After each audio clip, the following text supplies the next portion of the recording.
Hey guys, what's up? RedExions here and welcome back to this brand new video. And today we are at Barmosen kart track in Denmark for round 5 of the Danish Rotax Max Challenge. So this will be the second round of the Danish Rotax Max Challenge I will be competing in. And if you guys haven't seen the previous one, I won't spoil anything, but you definitely need to check it out. It went pretty well. But yeah, now we are at this track at which I have never been at before. It's literally in the middle of nowhere, Denmark. So yeah, let's just see how it goes, I guess. So the track actually got completely resurfaced not that long ago, so that's why the asphalt is nice and black. Also, this track is not really that long, it's only about 800 meters. But yeah, let's do a track walk, wait for the team to arrive and let's get to work after that. Alright guys, we're all ready to go. Kart's all done over there, Samuel's just getting it in. So we're going to go out for our first session now. I don't know the track, let's just see how it goes. Alright guys, welcome to the Barmosen go-kart track near Vojens, Denmark. We are back racing in the Danish RMC after we had a very successful run in Copenhagen last time round. So let's see if we can do it again at this new track. The lap in Barmosen starts out on this very short main straight, topping out at about 112 kph before braking hard for turn 1, a very wide uphill right-hander. Let the kart flow out wide, then get back over to the right for turn 2. Brake hard again, turn left and then immediately a double right-hander follows in which we nearly get up to 100 kph. Brake hard again, take some curb into the right-left-right chicane, the slowest part of the track. And try to keep the kart rolling through this tight chicane. Another right-hand hairpin follows, which is a great overtaking opportunity. Take a late apex, let the kart flow out to the left and then over to the right to open up another super wide hairpin. Try to keep up your apex speed and get on the power early so that you can open up the tricky last corner. Again, a super wide corner in which multiple lines are possible. But we can count on the fact that during race day, we will see a lot of people taking a defensive tight line. So, Barmosen is a tricky track at which very specific setup is required. Driving it is easy, but being fast there definitely isn't. I found a few corners to just be very awkward, specifically the slow triple chicane and the final 2 corners. And this only being my first ever session at this track, I struggled quite a lot to find my line and to get the kart working properly through these corners. Also, just like our race with Craft Motorsport in Kerpen, our grip issues continued. Ever since the summer of last year, I've had major struggles with the amount of grip in the Mojo D5 tire. The senior Rotax class we are racing in benefits smaller and lighter drivers, so me being 6 foot and about 80 kilograms isn't the best combination. Also, Barmosen recently got resurfaced with brand new asphalt, hence the deep black color of the track. And new asphalt generally gives more grip, so unfortunately that is a double disadvantage for us. Sometimes when it gets extremely grippy, my kart tends to go up on 2 wheels just because there is so much grip. This usually happens at the end of a race weekend when there's a lot of rubber being laid down by all of the karts. But even in this first session of the weekend, I could already feel the kart wanting to go up on 2 wheels on a few occasions. So this is going to be a difficult weekend, I can already tell that. So maybe if you hit those like and subscribe buttons, we will speed up a little bit for the next session. Dang it guys, you tapped the button too hard. Because in this next session, the reed valve in my engine broke. If you don't know what a reed valve is, it is basically a very important part of the engine which allows the fuel to get into the engine. So if that breaks, the entire engine will just stop working. Luckily, me and the team are sponsored by kracingshop.com and we could replace the broken reed valve no problem. K-Racing is an online store in which you can buy various karting products like engine parts, chassis parts or racing gear. And they're actually going to drop a big Black Friday sale. And to make things even better, the code RED will give you another 5% discount on top of the Black Friday sale. And last but not least, here's another pro tip from me. Have a look on the used products page. Here you can find used parts which already have a discount on top of the Black Friday discount and discount code. You don't want to miss this. Link and discount code will be in the description. Anyways, before our reed valve decided to break, we made a small improvement to the driving. I got a little bit more comfortable with the track and started learning it more and more. However, after that we were hit with another interesting surprise once again. Yeah, it started raining. Usually this is very beneficial for us, because as you guys know, we are always fast in the rain. But when you're learning a new track at which the weather forecast for the race is 20 degrees and sunshine, this is really not what we need right now. I did get an opportunity to show off my 360 skills, which is actually a very easy trick. It's really simple, you just drive at a low speed, floor it, steer violently to either the left or right, immediately straighten out the steering wheel and keep your foot planted. That's all of the inputs you need as a driver, and after that the car should just sort itself out. And somehow this cost me years to learn because I was just overcomplicating everything. Anyways, we decided to just keep driving in this weather, unlike most of the Danish drivers who were already familiar with the track. And even at a track we barely knew, pace in the wet was good. We were much faster than the kart ahead of us from first race point, which was great for confidence but ultimately useless. At tracks with new asphalt you usually want to run quite high tire pressures. We were running the more traditional tire pressure right now and we decided to go lower. If it was faster, we knew lower was better, and if it was slower, we knew we needed to go up on tire pressure. We tried it, but this made the kart very hard to control. Really amazing to see how important tire pressure is in go-karting, as we only made about a 0.2 bar adjustment. Another way to tell that your tire pressure is too low in karting is to look at the fronts when you're steering into the corner. Just look at how much that front right tire is vibrating, and you can even hear it on the camera. So if you're ever racing in the wet and you see that your front tire is vibrating like this, your tire pressure is too low. By the way guys, if any of you have any other questions about karting, like how to start, how much it costs, or even technical stuff about your engine or setup, consider joining the channel's Discord server. This server is a great way to collect and share knowledge and to engage with karting drivers from all over the world, even if you just want to talk about silly stuff. Link is in the description. Anyways, in the next session, more drivers decided to join the party. This was nice because now we had some fast Danish guys on track who we could use as a reference point. I decided to start following the 329 of Matthias Kroon, a veteran of the Danish RMC and a very fast driver in the wet. You can see that Matthias pulls away a little bit here in basically every corner. That means that in every corner we are a little bit too slow. Duh.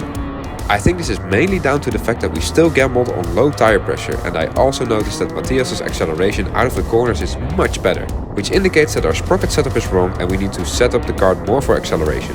In the final session of the day, the track dried up a bit more, which is beneficial to our lower tire pressure and gear setup. Oh my god! We decided to go out with Marcus Olsen this time, another veteran of the Danish karting world.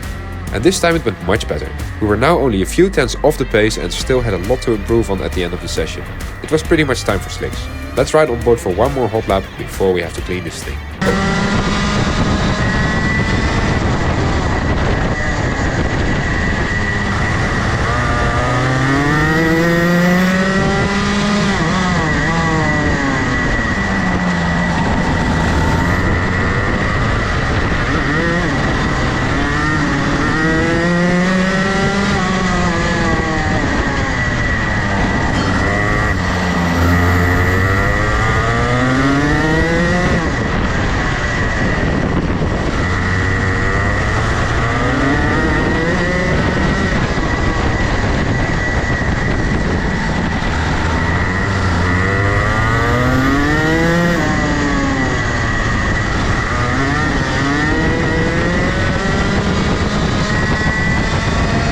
Alright guys, that was the first practice day here in Barmosen. Bit of a mixed day. We had the engine problems of course, which only gave us 3 sessions in the dry.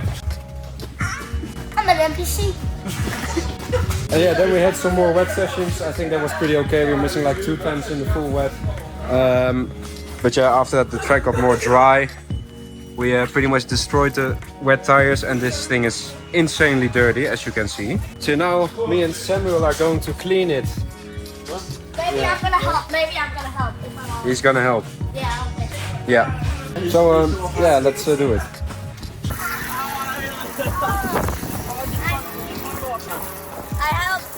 have a powerful leg kick. Yes.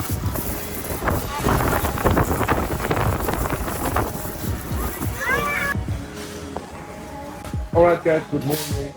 Welcome to day 2. So we'll have 3 more practice sessions today. After that, quali and the first 2 heats. Of course, we didn't really get that much running in the dry yesterday, so let's hope we get a little bit more lucky this time. So we'll be going on new tires in the last session before qualifying. We have the race engine on. A little bit of a different setup at the front. And yeah, let's just see how it goes. Alright guys, so that was practice. Luckily, in the end, we finally had a session without problems. In the first one, the axle came loose, so it moved, and then my brake wasn't working and shit.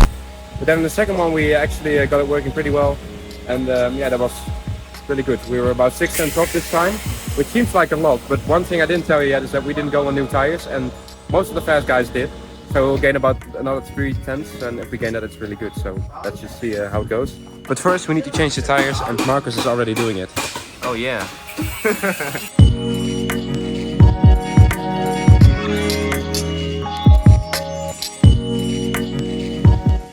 So guys, heats time. As you know, the heats are short sprint races in which we can score points. The one with the most points will start on pole, the one with the second most points will start on P2, and so on and so on. We qualified in P14, not great. We roll onto the start-finish straight here in Barmosen, 5 red lights go out now and away we go. Like the last few races we had, I decided to brave it around the outside of turn 1, which is very well possible here in Barmosen because the turn is super wide and for the next corner we will have the inside. Everyone gets through cleanly and we managed to gain 1 position and are now up into P13. Overtaking at Barmosen is difficult in the middle sector, but the first and last sectors have lots of opportunities. Remember that I said that you can take a lot of different lines through the final corner? Well, one of those lines is an overtaking one, as we now go up the inside of the 317 kart, go into lap 2 in P12. As lap 3 now starts, we can see that the leader Knut Nielsen is absolutely bolting away from the rest of the field. And we have pulled away from the 317 ever so slightly and are now knocking on the door of the next group of karts. However, the kart ahead makes a mistake, we try to go around it, but in doing so we leave the door open which allows the 317 to re-overtake us, which now puts us under pressure from the kart behind. A few laps later we send it back up the inside of the 317, but he is able to hold it around the outside, which gives him the inside line into the final corner and allows him to keep the position for now. But our superior straight line speed by the JVD powered engine allows us to breeze past him on the straight and take back P12. We close up on the number 41 kart, who appears to have some sort of mechanical issue as his exit speeds are extremely slow and he defends like crazy, which holds up everyone behind, including us. This allowed the 327 behind us to get past as we now go into the last lap of this qualifying heat. The 327 defends hard to the inside of turn 1. This compromises his exit, allowing us to pull alongside, take the inside line into turn 2 and retake the position once again. So this race seemed to have settled now until the second to last corner, as the third kart in this group does an impossible dive bomb which slows us all down. We make contact and lose all momentum. And worst of all, it gave us a 5-second penalty. So this race just turned from very average to really bad in only one corner. But what made things even worse is that when we slowed down to enter the pits, one of the back markers got a mechanical failure which made his throttle get stuck open. So we were all slowing down and he was just full throttle accelerating into a group of karts. Which of course he couldn't do anything about. But guess who he hit out of all of those drivers? So yeah, this destroyed basically everything on our engine side and bent the frame. But we barely had enough time to fix it all for the next heat, so I was super stressed out. This made me drive one of the worst races of my life, and in the second heat we finished basically last place. And we got saved of a super bad result by penalties and DNFs for other drivers. So this was definitely not a great day at the office, and let's just go to the next day. Oh, I'm edging to your jacket. Alright guys, good morning and welcome back to Barmosen. And it is freaking raining. Some of the guys slept here in the tent tonight, but as you can see it got like completely wet in here and the guys got a wet ass from it. Also Samuel here was sleeping with his head right here, and then in the middle of the night the compressor turned on. So it's raining, pace was okay in the wet on Friday, so let's see what it's like now. Yeah, the weather is with us. Once again, let's see what we can do. Alrighty guys, new day, new heats. The rain that fell has created a new opportunity for us to do well, because as you guys know, I am always fast in the wet. Especially in these intermediate conditions where the track is just about dry enough for slicks, we tend to move forwards quite a lot. So let's not waste any time talking. 5 red lights go out now and away we go. It's kinda hard to see where we are, but coming around turn 1 we have the inside. The whole field gets through cleanly as we now brake around the outside for turn 2, which gives us the inside again for the next couple of corners and sees us move up to 11th place. But make that 10th place as we now dive from one of the RSC guys going into the last sector. So far so good, we have been taking places at every opportunity that presented itself. But now more chaos as the 110 car of Vilas Lindenskov gets pushed out wide and we have no choice but to take the outside line for the final corner, which almost makes us lose the position to the RSC driver behind. But don't worry, because we sent one up the inside of Lindenskov to take P9 and just a few corners later we are right behind the next group of karts and take P8 from the number 45 driver here. The race started to settle down a little while later and me and Lindenskov were able to pull away from the rest of the pack. So with us definitely being faster than the pack behind, he decides to take the lead of our little group for now. But just as that happened, the drivers in P7 and P6 decided to take each other out, so that means we gain another 2 spots and now find ourselves in P7. Now unlike yesterday, the pace in these changeable conditions isn't bad at all. And with a little dash of luck on our side, we are able to climb the field much better than yesterday. And we would get even more luck in the next couple of laps, as now Lindenskov makes a mistake in the final corner, giving us P6. Now before this race started, we gambled on low tire pressure, just like in Copenhagen. This means that as the track dried out, we got quicker and quicker, because the lower tire pressure works better when the track dries out more. So that means that we are now quicker than Lindenskov and we could bring it home in P6 on the road. But make that P5, as someone ahead of us got a penalty. So we were last in Heat 2 and now we are in the top 5. That's how quickly it can change in karting. Let's see what happened in the next heat. So, Heat 4. The last one of the qualifying heats before we go into the finals. We have been getting mixed results so far, so it is important that we score well in this one to get a good starting position for the final. We once again start in P14, 5 red lights go out now and away we go. We immediately tried to dive to the inside, but that didn't work, so the outside it was and somehow we gained 1 position in that chaos. We slid into the big train of cars and the field actually settled down quite quickly with not many crazy things happening at the start. And that is because the crazy things only started happening in lap 2, as one of the first race point drivers gets shoved out wide, which allows us to take another cheeky position and move up to P12. What followed next is a classic example of letting the other drivers do the work for you. The number 30 Kart goes for the move on the 329 and all we need to do is just follow him through, and that's P11 for us. So we made another decent start with a few positions gained, but after the start phase had settled, our lack of dry pace started shining through. As the laps went by, we just became slower and slower and we started losing positions, until we eventually dropped back down to P12 on track at the finish line. But we got a little bit lucky with penalties, which means P10 on paper. Alright guys, the heats are now over. They were completely crazy.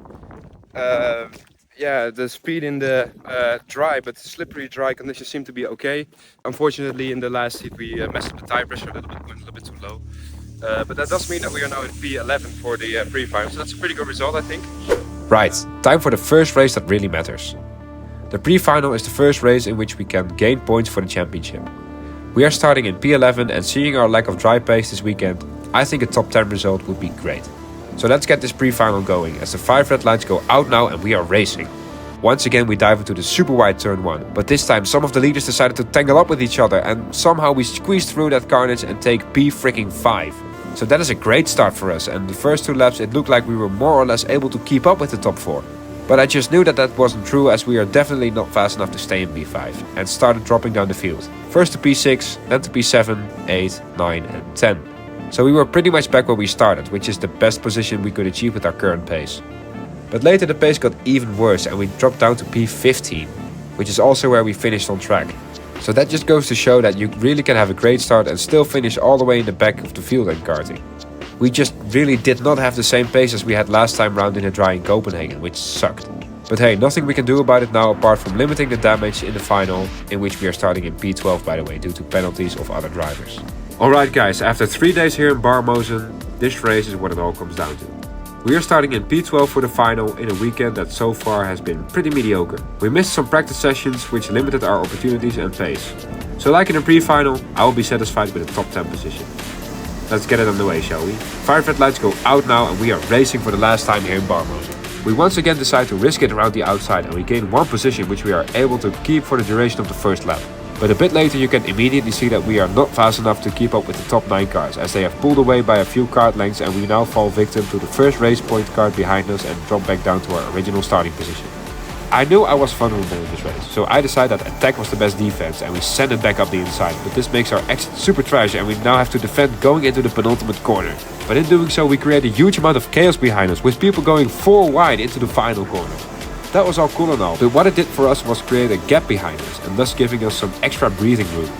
And they were having an absolute ding-dong battle going into the next few laps, which saw us drive in no man's land for pretty much the whole race. Everyone ahead of us was faster and everyone behind us was slower. So that saw us drive a very lonely race here, which ended up in us taking P10 on the road, which also gave us P10 after penalties were applied. And to be honest, I think this was the maximum we could achieve given the situation. We got a bit unlucky in practice with the mechanical failures on both Friday and mechanical failures that happened off camera on Saturday practice. This really set us on the back foot going into the races because we had basically no time to find the right setup. And when you're racing at a niche Danish track like Barmosen, where the competition has been coming for years, this makes life, well, difficult. Well, can't win them all. Let's hope next time we are a bit more fortunate. Alright guys, and with the final in P10, that's the end of the weekend. Yeah, we got pretty screwed in the beginning. That's when the main problem started, unfortunately. I think we recovered okay though, and yeah. Maybe we'll have a little bit of better luck next time. If you haven't seen the previous race, we raced the race in the German Rotax Max Challenge with Craft Motorsport. Screen right here. But I'll see you guys next time. Peace.